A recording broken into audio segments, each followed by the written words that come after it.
अब इस मामले पर बात करेंगे। इस वक्त सीनियर सियासतदान एजाजुल हक साहब हमारे साथ मौजूद हैं। अस्सलाम वालेकुम एजाजुल हक साहब, बहुत बहुत शुक्रिया आपके वक्त के लिए। सबसे पहले तो हमने कुछ तस्वीर देखी और हमें खबर पहुंची कि आपने पाकिस्तान तहरीक इंसाफ को ज्वाइन कर लिया है। क्या वाकई खबर सच्ची है?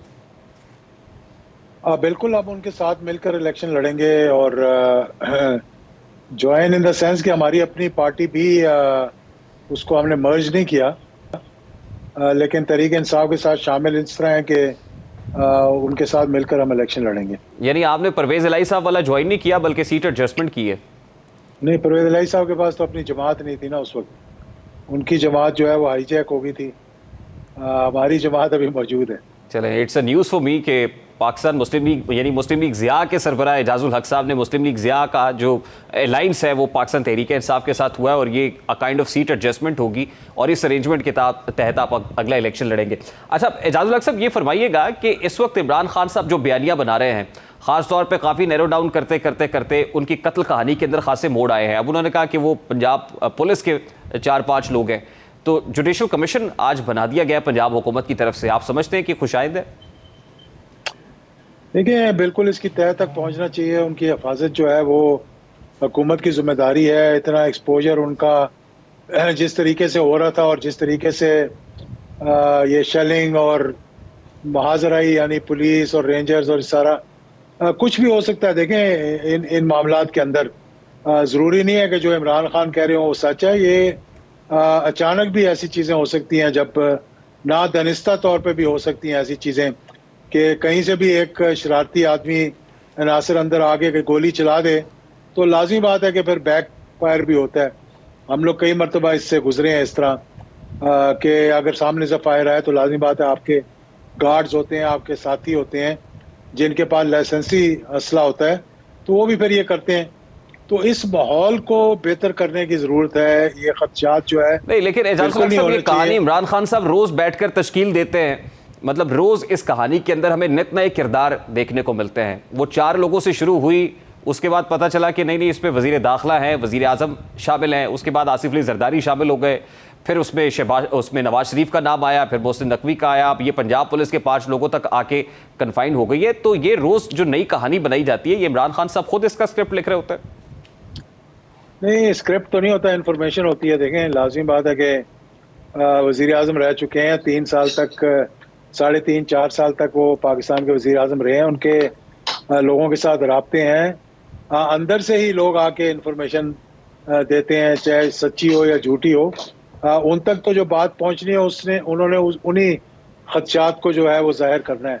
अब मुझे इसकी क्योंकि बॉटम लाइन नहीं पता कि क्या है, कहाँ से इन्फॉर्मेशन आई है, लेकिन लाजिम बात है एक इतना ज़िम्मेदार शख्स जो हो और इतनी ज़िम्मेदार पोजीशन पे रह चुका हो, तो वो फिर मफरूज़ों पे तो बात नहीं करेगा।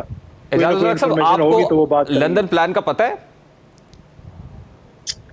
नहीं, मुझे इस बारे में कोई इल्म नहीं है। मैं इसलिए पूछ रहा हूँ कि शाह महमूद कुरैशी साहब से पूछे, उनको भी नहीं पता है, असद उमर को भी नहीं पता है। यानी पाकिस्तान तहरीक इंसाफ के फ्रंट लाइनर्स भी लंदन प्लान से नाबालिग हैं।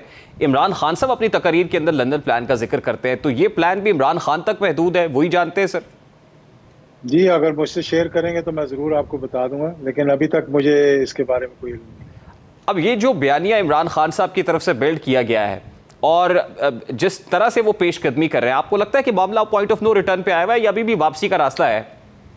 नहीं, देखें, पॉइंट ऑफ नो रिटर्न पे बिल्कुल नहीं है। मेरी अभी हालिया उनसे मीटिंग हुई है। उन्होंने कहा कि मैं हर किसी से गुफ्तगू करने के लिए तैयार हूँ।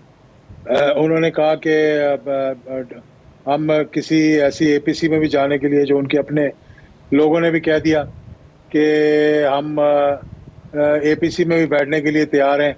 तो मैं तो ये बार बार कह चुका हूँ हुकूमत को भी और उनके सीनियर लोगों को भी ये कह चुका हूँ कि देखें, कौमी असम्बली के अंदर आने की इनको दावत दें, असम्बली के अंदर बैठाएं, वहाँ बैठकर तमाम मामला जो है उनको हल करें। अब ये तो कोई तरीका नहीं ना कि ये बनाना रिपब्लिक तो नहीं है पाकिस्तान कि जिसका दिल आए वो मुंह उठा के कहे जनाब अब इलेक्शन होंगे, जिसका दिल आए वो कहे मैं इलेक्शन नहीं होने दूंगा, कोई कहे मैं पुलिस नहीं देता, कोई कहता मैं तो ये इजाजुल साहब आपके मशवरे पे इमरान खान साहब ने अपने सेनेटर्स को कहा कि जाए और पार्लियामान के मुश्तरका इजलास में शिरकत करें, क्योंकि कल तो उन्होंने कहा था वाज़ेह तौर पर कि आपने पार्लियामान के मुश्तरका इजलास से बाइकआउट करना है।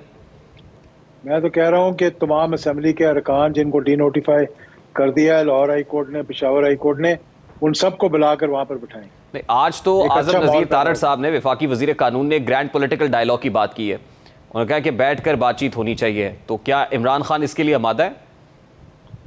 इमरान खान टीम जरूर भेजेंगे अपनी बात करने के लिए, चाहे वो ग्रैंड पॉलिटिकल डायलॉग हो या चार्टर ऑफ पाकिस्तान हो, जिस पे भी बैठना हो, इलेक्शंस की बात होनी चाहिए।